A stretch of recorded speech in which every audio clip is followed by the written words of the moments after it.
Boom! G'day guys, welcome to Hoskins Hikes, my coach to coach, Cape to Cape. Don't need a car, just need yourself, just need your pack, just need you and a bit of motivation. This sun is killing me. Just wanted to share some thoughts with how I did the Cape to Cape, what I did for the Cape to Cape, preparation, gear wise. I'll go through all that. Probably not right now, in another video. I'm sitting at the pub, I want a couple of pints before the bus comes. 1 pint, 2 pints. Just so that you can feel confident going into it if you are looking to do a full end-to-end solo yourself. It's not that scary. You'll have a great time. My biggest advice to you is just to do it. Don't feel scared by it. It's such an amazing track and we're really lucky, and I'm really humbled that I am physically able and also just able to come down, take the time away and enjoy a free to use track. It was a fantastic track, challenging, endurance, but also a really well maintained track, really well maintained campsites. Stunning, breathtaking scenery. Just an incredible time. Yeah. Tip number 1, do it. Just do it. Plan it now, do it now.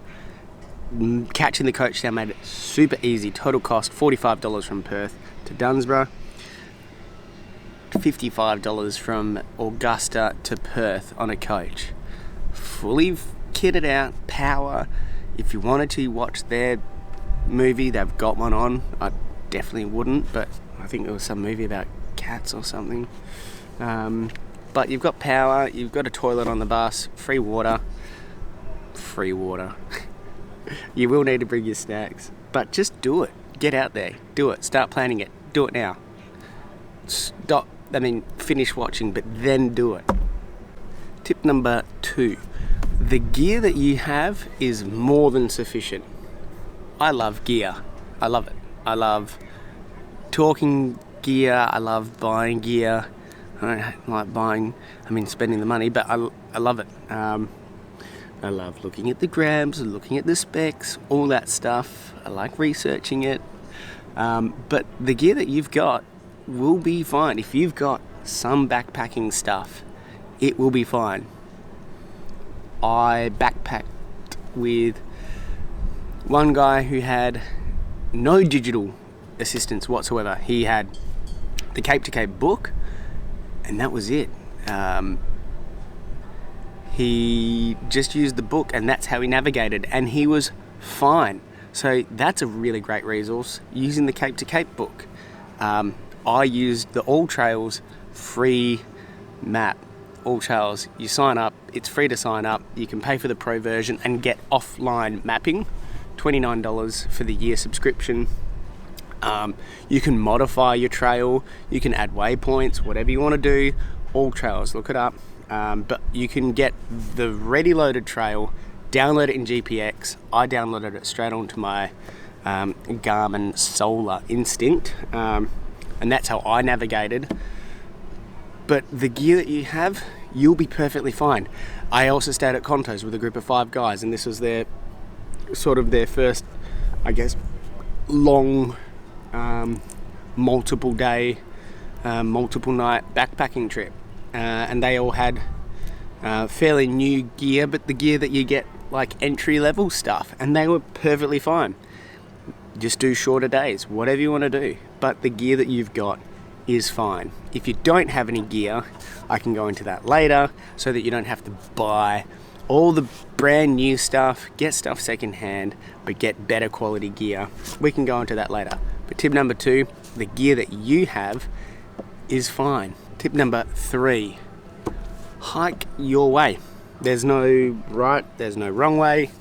Hike your way. I hike fast. I don't like stopping. That's me. If you really like to walk 5 kilometers and then stop, then stop. Like the campsites, they're not that far. You can stay at campsites for free. You can stay at the campgrounds and pay for caravan parks. You can stay in hotels and motels, and they will pick you up from the trail. But hike your own hike. If it's going to take you 8 days, make it 8 days. Make it 8 beautiful days. If it's going to take you 4 days, make it 4 beautiful days. Hike your way. There's no right, there's no wrong way. If you want to do it in a group, if you want to do it by yourself, there's no right, no wrong way. Just hike your way. And you'll learn on day 1 or 2 what that way for you looks like forever. So maybe go on a day hike. Maybe go on a single overnighter before you do a really long stretch if you want to do it by yourself, so that you have your gear a little bit more dialed in, so that you understand how it works, so that you understand how you work on the trail and that sort of stuff. But hike your own hike. I did 46 kilometers on the last day, like I keep saying. Pretty impressive. I'm impressed at myself. But that was the way I wanted to do it, and I was solo, so I could do it that way. But yeah, there's no right, no wrong way in doing it. If you only want to do 8 kilometers a day, do 8 kilometers a day, because the track is stunning, and any which way you can see it, get out and see it, because it's wicked. Even if it's just doing day hikes, a lot of day hikes, it's awesome. So get out there, hike your way. Tip number 4, don't be put off if there's bad weather. Don't be put off by that. Hiking in the rain's fine, just don't get your sleeping bag wet. It's a really well used track. There are a lot of people out on the track at any given time.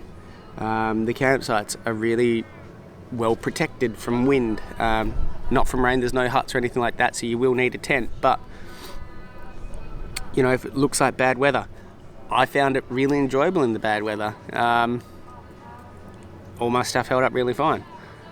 But yeah, don't be put off.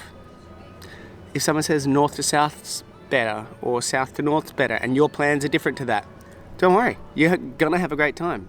Don't worry about it. Don't be put off. Just do it. Weather, north to south, south to north, whatever. Days, overnighters, multiple overnighters, end to end, whatever. Don't be put off by other people's negative energy and say, oh, it's gonna be pretty windy, or it's gonna be raining. Who cares? Who cares? It's beautiful. That won't put you off. Tip number 5, be prepared though.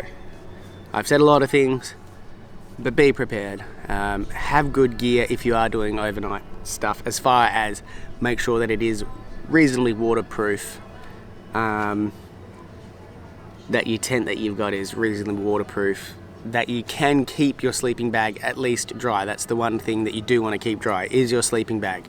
Above all else, get a dry bag for your sleeping bag. You know, make sure you got enough food, enough calories for the day. You will be using a lot of calories. Do get a water filter or water treatment. Carry a first aid kit, including a snake bite kit, because there are snakes on this trail. If you're doing it solo, check in with people. Give them times that you'll check in with them. And maybe even have a look to see if there's network coverage in the areas that you want to be checking in with them beforehand. Yeah, just be prepared. Have a little bit of preparation at mind for first aid and safety. You know, make sure that your sleeping bag, you've used it before and it's okay for the week-long forecast that you've got coming up. Make sure that it's not an old leaking tent that'll wet your sleeping bag. Yeah, just have a little bit of preparation in mind before you do it. Yeah, be prepared. Probably got enough tips now. 6 will do. 5 will do. But I think I might just put it out just to ask if you've got any questions. Ask me.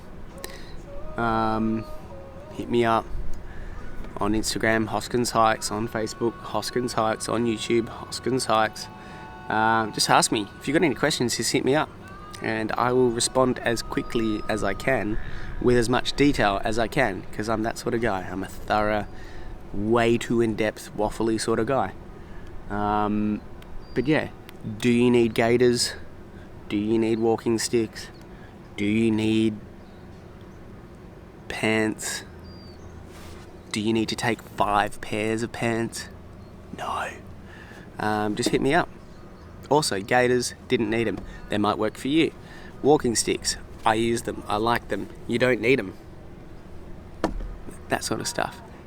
If you want advice, hit me up. That's all I'm saying. The end.